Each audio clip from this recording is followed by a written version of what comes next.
সুন্দরবনের মান্দারবাড়িয়া চরে ভারতীয় কর্তৃপক্ষ কর্তৃক জোরপূর্বক পুশ-ইন করা ৭৫ জন বাংলাদেশি মুসলিম এবং ৩ জন ভারতীয় মুসলিমকে উদ্ধার করেছে বাংলাদেশ কোস্টগার্ড।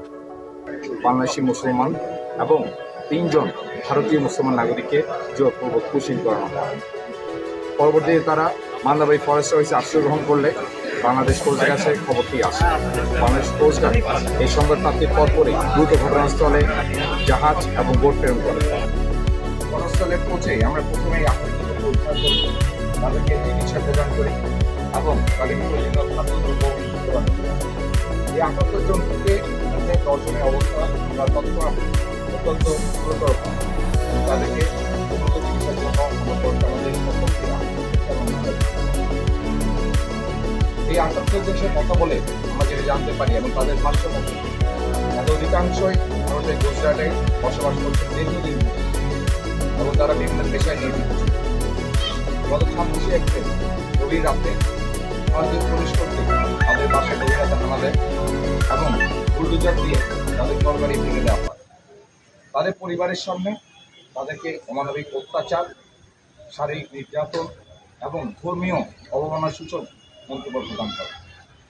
তাদেরকে চোখ বেঁধে ২টি সামরিক বিমানে করে, একটা সামরিক বিমানে ছিল তারা এই ৭৮ জন পুরুষ সদস্য এবং তাদের অন্যান্য পরিবার অন্য সদস্য আরেকটা বিমানে করে তাদেরকে বিভিন্ন জায়গায় প্রেরণ করা হয় এবং গত ৯ মে তাদেরকে বাংলাদেশের অভ্যন্তরে জলসীমায় এবং বাংলাদেশের অভ্যন্তরে যে মান্দারবাড়ি দ্বীপ আছে সেখানে পুশ-ইন করানো হয়।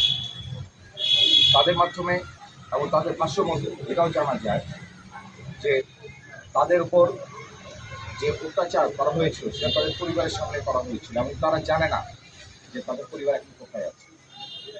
বর্তমানে এই ৭৮ জনের মধ্যে ১০ জনের অবস্থা আশঙ্কাজনক এবং তাদের অবস্থা বেশ গুরুতর, তাদের হাসপাতালে রাখা হয়েছে। আমরা কোস্টগার্ড এবং প্রশাসনের সকল স্তরের লোকজন এই ৭৮ জনকে তাদের পরিবারের কাছে হস্তান্তরের জন্য সর্বক্ষণিক কাজ করে যাচ্ছি এবং গত ১১ মে এর প্রেক্ষিতে আমরা এই শ্যামনগর থানায় বাংলাদেশ কোস্টগার্ড কর্তৃক এই শ্যামনগরকে তাদেরকে হস্তান্তর করা হয়। গুজরাট পুলিশও আমাদের উঠে নিয়ে গেছে। উঠে নিয়ে যাওয়ার পরে আমাদের ওইখান থেকে বরুদা আনিছে। বরুদার পরের থেকে আমাদের বিমানে উঠেছে।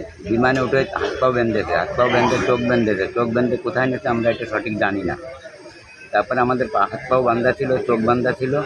তারপরে আমাদের ভারতের কোস্টগার্ড যারা নদীপথে চলে ওদের জাহাজে উঠাইছে। জাহাজে উঠায় আমাদের খুব প্রচার করতে, মানে আমাদের দিনে ৪ বার মেরেছে। খাতি দেয় না, পড়তে দেয় না, আমাদের মেরেছে।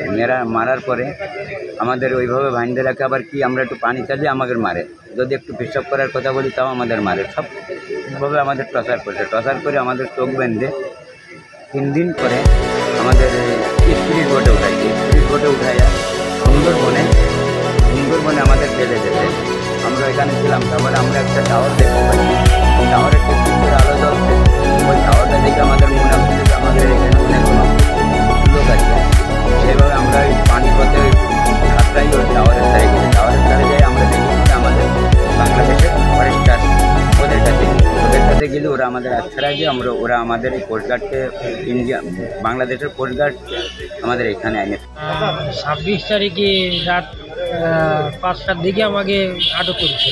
তখন ওই কি একটা এয়ারপোর্টের নাম আমি জানি না, মনে নেই। ওই এয়ারপোর্টে আমাকে ফেলে উঠে ওর থেকে আর একটা জায়গা নিয়ে যায়, আমাকে ছেড়ে দেবে সেই কথা বলে। কিন্তু পরে কোন জায়গায় আমাকে নিয়ে আসছে, নিয়ে জানি না, একটা জাহাজ উঠেছে। আমাকে যে সময় নিয়ে যায় প্লেনের থেকে চোখ বাঁধে, হাত বাঁধে, পা বাঁধে নিয়ে যায়। আমরা কিছু টের পাই না যে কোন জায়গায় নিয়ে যায়।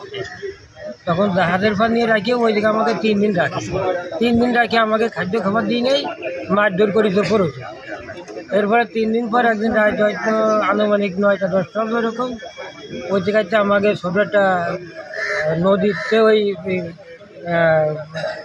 লইকে যাতে আমাকে ওই উঠেছে। উঠে সাগরের মধ্যে দিয়ে আমাকে চালায় নিয়ে আসছে। খাবারে ফেলাই দিয়ে কথা ওই যে তোকে বাংলাদেশ চুরা চলে সাগরের পুল দিয়ে এগোচ্ছিলাম। এরকম এগোতে আমরা এখন ওই সময় ২টা-২.৫টা বাজে গেছে সকাল থেকে। তারপর আমরা একটা বড় একটা এনটেলার পাইছি উঠলাম আমরা। ওইটা পাই আমাকে একটু সাহস হয়েছে। তখন ওইদিকে আমরা আগে গেলি, সেটা পাই যে আমাকে যে ফরেস্টার অফিসারকে ক্যাম্প ওই জায়গায়